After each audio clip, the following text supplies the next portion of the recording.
I've done a number of stories on different types of wound healing, from maggots to hyperbaric chambers to infant foreskin.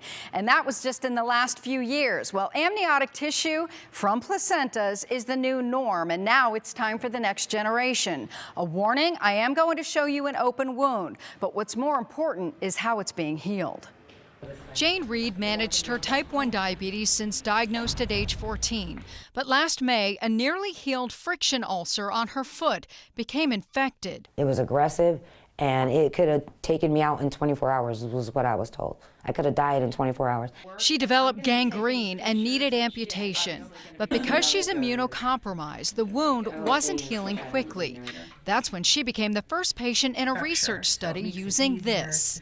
It is fresh amniotic tissue, so it is in a medium which keeps the tissue alive, so it has some nutrients in it. Dr. Wendy Cole is director of wound care at the Cleveland Foot and Ankle Clinic. She says dehydrated or frozen amniotic tissue is already used for diabetic foot wounds, but fresh may be better. These are mesenchymal stem cells, and they give us that much more healing potential than what's currently out there on the market. Jane's wound didn't heal for months. This is what happened in the last 3 months, an 80% improvement. I consider myself the worst case scenario, so whoever is not the worst case scenario should probably do better. The tissue is put directly on the wound where it actually spreads out to cover more.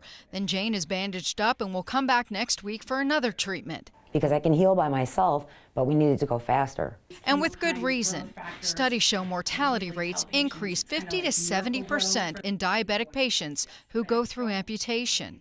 So by healing these patients more quickly, salvaging their limbs, preventing amputation, we are saving lives. So if you're a diabetic patient with a non-infected foot wound that isn't healing and you're over 18, this study might be for you, especially if you're uninsured or underinsured. The treatment is free and you actually get paid $35 per visit. To find out if you qualify, head over to WKYC.com for enrollment info.